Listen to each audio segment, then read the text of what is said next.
It's about history, policy, and impact.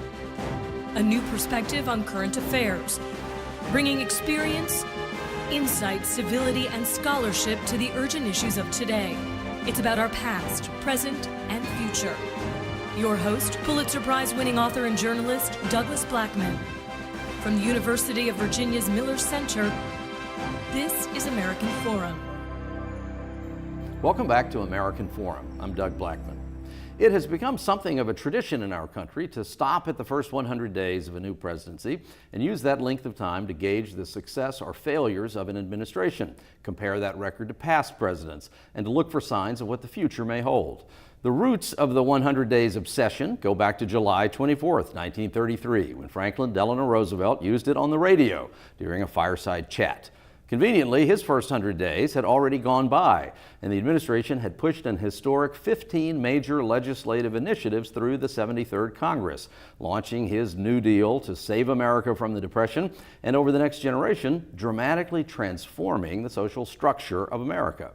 It may be unfair to judge anyone by the standards set by FDR, but the 100-day report card has been our tradition ever since. So in this episode, we've invited a journalist who couldn't be more centrally located in today's political world. Peter Baker is the chief White House correspondent for the New York Times, where he has been a reporter since 2008. Before that, he worked 20 years at the Washington Post and has covered the administrations of Barack Obama, George W. Bush, and Bill Clinton. He recently suffered assignment whiplash when, after being relocated by the Times to become the newspaper's Jerusalem bureau chief, Peter was promptly yanked back to the U.S. to resume the White House beat under another new president, Donald Trump. Peter Baker also spent 4 years as Moscow bureau chief, covering Vladimir Putin, resulting in the book Kremlin Rising, Putin's Russia and the End of Revolution, which he co-wrote with his journalist wife, Susan Glasser. After 9/11, Baker was among the first American newspaper reporters writing from rebel-held northern Afghanistan. This summer, he will publish a new book, Obama, The Call of History. He and his wife are also currently writing a biography of former Secretary of State James Baker. Welcome to the program. Hey, thanks for having me. You're busy, man. It's a busy time. How do you do all that? How do you have one book coming out now, another one that's in the works, and you're covering the most news-intense presidency maybe ever? Well, it turns out sleep is an optional thing, and we try to get as much as we can. Look, we don't get as much done as we need to, but I always like having a project on the side, something to kind of think about after you deal with the day's news. Do you now actively, as you're reporting, do you have a file over here where you're like parking notes that are kind of the book file or the book plan? I mean, are you that organized and on top of it from the beginning? I wouldn't say I'm that organized, but it's amazing how the book project will actually sort of inform the current day reporting as well. So as we spend time thinking about James Baker, who was not just Secretary of State, but had run Reagan's White House in the first term, had run 5 presidential campaigns. He really had his hand in almost every major thing that happened in Washington for a generation. As we think about that period of time in Washington and compare it to today, it's useful context. And so I think that the two actually have more of a relationship than we might think about. There has been a tremendous amount of news out of the Trump administration, obviously, and anything could happen between the time that we have this conversation and when this program actually broadcasts on television. But let's talk for a few minutes about the current hotspots. President Trump authorized this missile strike in Syria in response to a chemical weapons attack allegedly perpetrated by the Syrian regime, and no responsible person really doubts that it was done by that regime.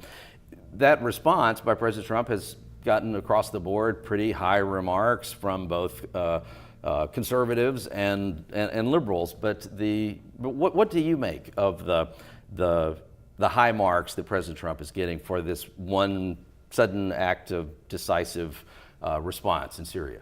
Well, I think it actually stems back to the previous administration and the sort of the frustration that a lot of people felt, including people who work for President Obama, about their inability to find a solution to the Syria problem. This one strike isn't going to be the solution to the Syria problem, not even close.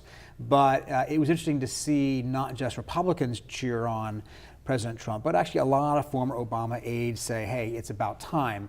I think you're going to interview, in fact, Anne-Marie Slaughter, who's one of the top State Department people under President Obama. She tweeted right afterwards, finally, enough hand-wringing, we've actually taken action. It's a reflection, I think, of the frustration that many people in President Obama's circle that he didn't act in 2013 when there was a similar chemical weapons attack, a much worse chemical weapons attack. But President Obama had always said, look, this isn't going to accomplish anything, and the mood of the country wasn't really for a military action anyway on both the part of the Democrats and the Republicans at that moment. We forget that now. He also created a deal at the time with the Russians to remove all of Syria's chemical weapons, but we now know, obviously, that that deal didn't completely work.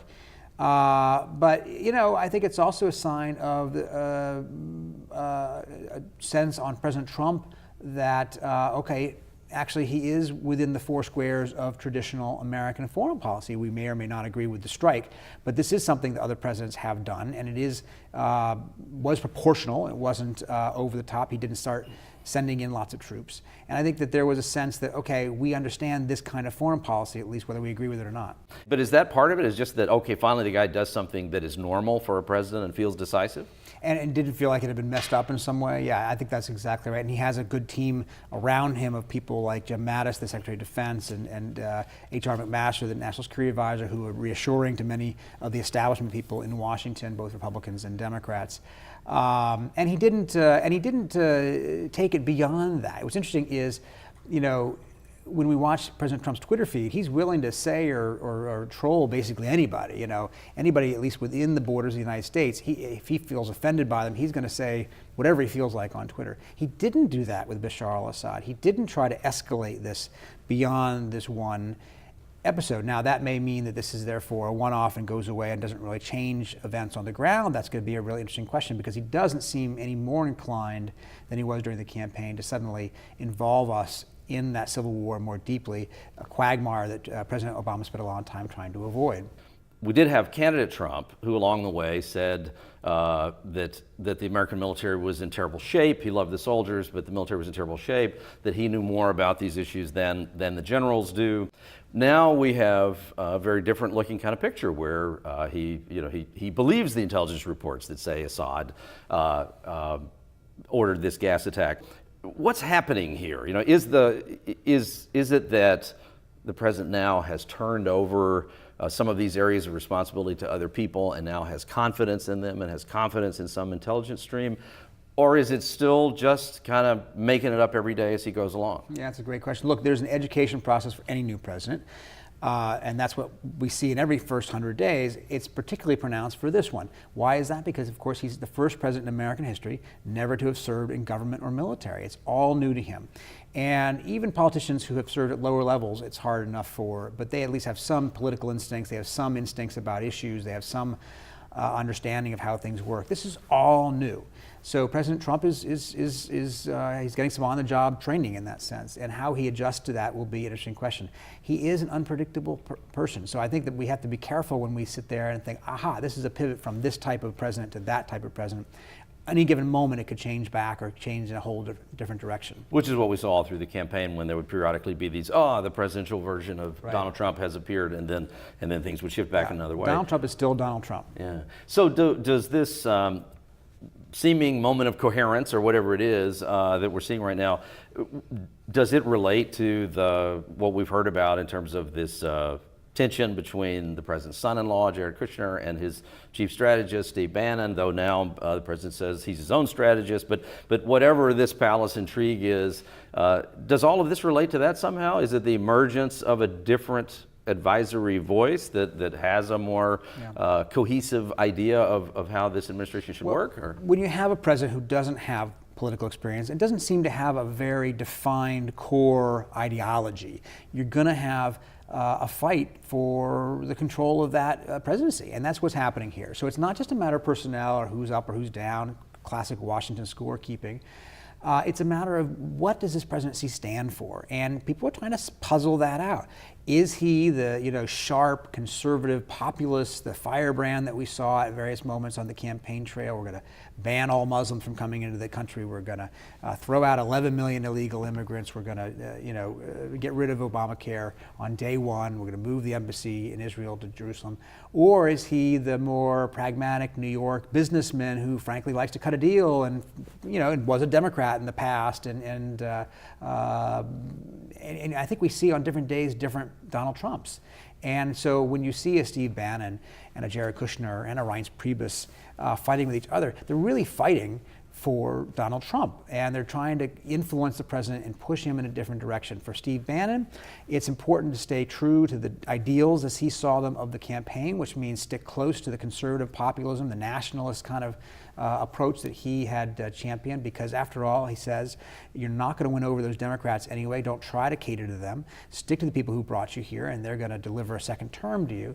And then you've got the Jared Kushner and Ivanka Trump part of the White House, which is saying, oh, we hate this avalanche of terrible press you're getting. Why are you just creating all this friction with people unnecessarily? Let's try to shave off the harsh edges and see if we can't find some deals. Who's winning? Well, I think that history shows that in any palace where there's a fight between family and not family, you're better off putting money on the family. Family tends to win in most circumstances. Now, we don't know, we'll see, but it's a lot harder to fire your son-in-law than it is to fire your chief strategist. Yeah. The situation in Syria is so much more complicated than the basic narrative of the last few weeks. And so let's remind ourselves that we go back to 2013, there was this chemical attack that was much more serious, far more people killed than the most recent one, and so arguably would have been worthy of an even more substantial response. And this was after President Obama had made reference to his red line. It certainly is still an incredibly messy situation, but is it as clean as that the Obama administration just missed the ball and now the Trump administration is getting it right? It can't be that simple. No, of course it's not that simple. And I think that what President Obama was very clear on is, there's no point in intervention that's not going to succeed, that simply gets us into another Iraq-type war.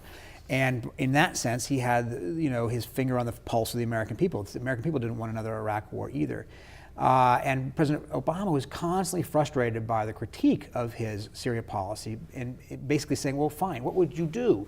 And the answers were never satisfying to him. He called them half-baked. He called them, things that wouldn't be successful, whether to create a no-fly zone or a safe zone, whether to, arm Syrian rebels earlier and more robustly.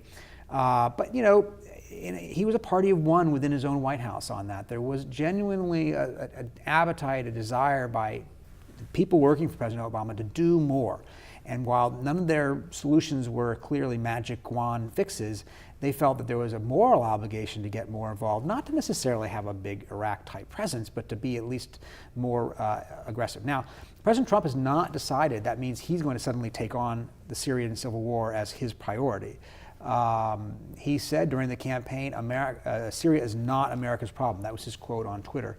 And just because he had this particular red line on the use of chemical weapons doesn't mean it's going to be anything further than that. 80 people died in that horrific chemical weapons attack, but more than 400,000 people have died through plenty of other types of killing in Syria, and there doesn't seem to be a sign that that's going to suddenly provoke an American response. So, Rex Tillerson went to Moscow to see if there could be a deal with Russia. John Kerry tried that again and again and again, beating his head against that brick wall. And I suspect that at the moment anyway, there's no sign that there's a resolution on the horizon. Well, it's also extraordinary that the actions taken by the Obama administration that now are the subject of such criticism and must have been a total failure were deeply involved making a deal with Russia, in which Russia then negotiated the removal of at least a large portion of the chemical weapons. And so, and we should not forget, in 2013, when Obama chose not to strike Syria in response to that chemical weapons attack, he was urged on in that position by Donald Trump, then a private citizen saying, don't do it, Mr. President, it's not in our interest. So he has had a big change in that 4-year period. Well, I want to ask you a question that's related to all of that, but it's also really more a question about media. Now, you're a longtime legendary reporter. I worked for a long time with the Wall Street Journal. We both know that in the culture of people who work in this business, that we quietly criticize each other's work all the time, but generally one White House correspondent doesn't very often go out and say, I think my counterpart White House correspondent totally blew it yesterday, in part because you don't want that guy coming back and saying the same thing about you the next day. Honor among thieves. Honor among thieves, exactly. But I'm going to identify a particular interview that happened recently related to all this, and it's not to beat up on this one journalist, Maria Bartiromo, formerly of CNBC, now Fox, but Maria, who's a serious journalist, and I say that to distinguish her from figures like Sean Hannity or Bill O'Reilly, who are not serious journalists, and I think we can fairly say that, not really journalists at all. But Bartiromo is somebody who has a reputation, mostly in business coverage, but is somebody who wants to be a serious journalist. She does an interview with President Trump in which there's discussion of the strike in Syria, and President Trump squarely blames the chemical attack itself, as have others in the administration, on President Obama, that the failure of President Obama to have done something in the past is why all of these children and innocents died in Syria, which is a very serious thing to say about a former president. But in this, of course, this interview, the president says those things, but then Bartiromo, the journalist there, doesn't, just nods her head. He doesn't say, well, wait a minute, on September 5th, 2013, Mr. Trump, President Trump, you tweeted out to our very foolish leader, Barack Obama, do not attack Syria. If you do, many very bad things will happen. The U.S. gets nothing. 2 days later, candidate Trump says, President Obama, do not attack Syria. There's no upside and tremendous downside. Have we arrived at a time, in the midst of all of this concern about fake news and what's really a fact, is it actually time that it's not just the media columnists at the New York Times or the Washington Post that should observe this essentially malpractice, journalistic malpractice? Shouldn't it be the case that the New York Times would report that another media organization yesterday broadcast an interview with the president that gave a profoundly misleading description of relevant facts? I mean, is that something that serious journalists should break out of the restraint that has said, well, let's let the viewers and the readers decide for themselves whether they believe that? Is it time to call that out? We do have a very talented team of media reporters who, in fact, do spend time thinking about what our obligations are as media, and do, in fact, spend time talking about how other media organizations, as well as our own, approach these things. But we are collectively an institution in society that is important, and we need to cover ourselves and scrutinize ourselves with the same degree of skepticism and accountability that we apply to other institutions in American society. The New York Times, by the way, should be subject to that as well. We should be subject to criticism, and we do in fact have a public editor whose job it is internally and in a column once a week on Sundays to say, here's where the New York Times screwed up. And to the Times' credit, most of the folks who've played that role clearly have been more aggressive in their critique of the Times than is typically the case in any organization. It's healthy. It's healthy. We have to scrutinize ourselves. But so back on foreign policy, there's also a lot of discussion that the real issue in the world right now is not Bashar al-Assad and the atrocities that are happening there, but North Korea. How serious is that situation? Well, it is serious. Obviously, North Korea is a very volatile and unpredictable regime that has nuclear weapons, and it's grown more so over the years. And we don't know yet what President Trump's approach is to it. President Obama's approach basically was sort of like benign, ignoring the problem, keeping him isolated, keeping them boxed in without giving them more attention on the world stage. That's allowed Kim Jong-un to continue to build up an important and dangerous arsenal. It's such a tinderbox, and I've heard people who are smarter than I am about this saying that we pay all attention to the Middle East, but the one thing that might get us into a truly awful situation in the next few years, even no matter who is president, is North Korea. So we should be watching carefully to see how President Trump decides to approach it. And is it your sense that the people who are advising President Trump as it relates to North Korea are in the group of folks that people have more confidence in outside the administration? Is this one of the topics that's in the safe zone as opposed to like EPA and a lot of other issues? But is that your sense? Well, I don't know about safe zone, but certainly there are a lot of people working on it who are serious professionals, a lot of experience. His Asia advisor, Matt Pottinger, is well respected. Obviously, the Defense Secretary Jim Mattis and General Dunford, the Joint Chiefs Chairman. Keep in mind, the military guys in most of these situations are usually more reticent than civilians to want to use force because they know the consequences of it, and they know that often it doesn't accomplish what a civilian leader wants it to accomplish. So he's hearing those voices presumably from the generals, as he calls them, surrounding him. There's an inevitability at some point to finding some resolution to this problem. He hopes the Chinese will be the solution. The Chinese have great influence, obviously, over North Korea, but they've been reluctant to do the things that American presidents have been asking them to do now for 20 years. You were here about 18 months ago, and you said something that turned out to be quite prescient. Usually when I remind people what they said here before in this category, it's someone saying that there's no chance Donald Trump could ever become president. But you're not in that category. You didn't say that. And the thing that she has to worry about the most is probably not Republicans in the Congress, but the FBI. If somebody gets in trouble because of this email thing, if there happened to be some sort of criminal liability somewhere along the way, somebody did something that they shouldn't have with some of these emails, then that's a much more serious issue and could change the dynamics overnight. Did Donald Trump win the election, or did Hillary Clinton lose the election? Well, that's a great question. I mean, certainly Hillary Clinton did not win something that was, in theory, a very winnable election for her. She had all of the normal advantages of a front runner: money, stature, experience, a party that at least, if it was not necessarily unified, at least certainly was unified in his distaste for the other guy. And yeah, she was very, in the end, not a successful candidate for a variety of reasons. One is that she wasn't, it's not a natural thing for her, as it is for her husband, to be out there on the campaign trail, and she didn't project. But does it also just boil down to, fundamentally, a sense of mistrust? It does, yes. I think people did not trust Hillary Clinton, and a lot of people who voted for Donald Trump didn't vote for him, but against her. They just couldn't accept her. Now, some people on her side would say that's, gender-related, sexism on their part.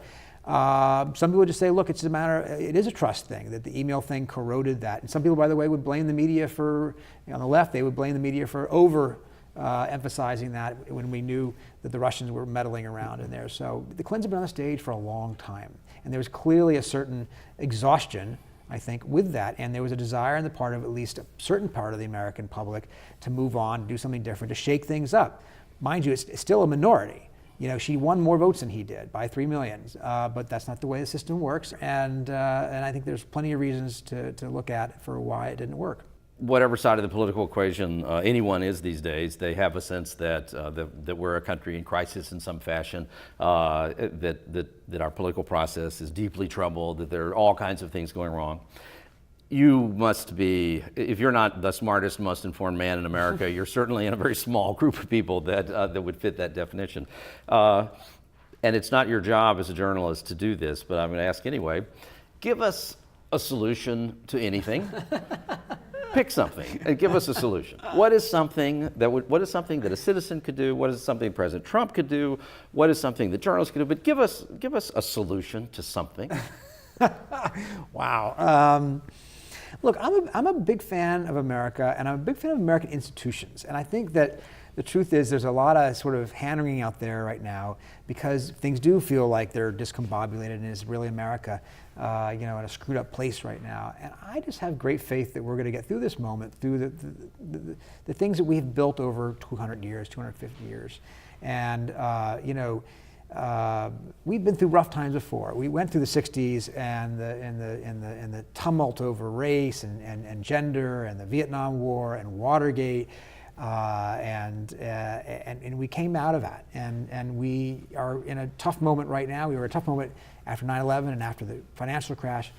I'm a big believer that better days are ahead, and I think that's because of the things that America has built over time in terms of the private sector, in terms of a government, in terms of a balance of power between the courts and the Congress and the president, and because of the media. So what's one thing we can do? One thing we can do is, in fact, strengthen our media and commit to truthful reporting as best we can determine it, and find ways of minimizing or marginalizing or dispensing with what we call fake news, not what necessarily the president calls fake news out there, and have a commitment to true facts. And then we can have a healthy debate about what these true facts should tell us about approach and policy and so forth. So I think that right now our focus, my focus, and the focus of my colleagues is building up and demonstrating the value of an independent media as best we can. So I hope that's part of the solution. That's great. Thank you, Peter Baker. Thank you. Before we go, a quick shout out to the organizers of the Tom Tom Festival in Charlottesville, Virginia. It's one of the great new gatherings around big ideas that is happening in America these days about solutions. Last night, all of us at American Forum spent the evening there talking about President Trump's first 100 days with our guest Peter Baker, and also with U.S. Senator Mark Warner, Miller Center scholars Russell Riley and Nicole Himmer, and our colleagues on the NPR radio series Backstory with the History Guys. Hundreds, I think it might have been thousands, of engaged citizens joined in. It's fair to say there's no lack of interest in political discourse and looking for solutions right now. We hope you'll join us for future editions of American Forum, where our focus is always on the presidency and the issues the president faces. Upcoming guests include Northwestern history professor Geraldo Cadava on the future of Hispanics in this country, and Rich Lowry, editor of the National Review. You can watch us on your local PBS affiliate, or to join our ongoing conversations, look for our broadcasts on the Miller Center Facebook page, visit our new revamped website at millercenter.org, or follow us on Twitter. My handle is @Douglas Blackman. Peter Baker is @PeterBakerNYT. See you next week.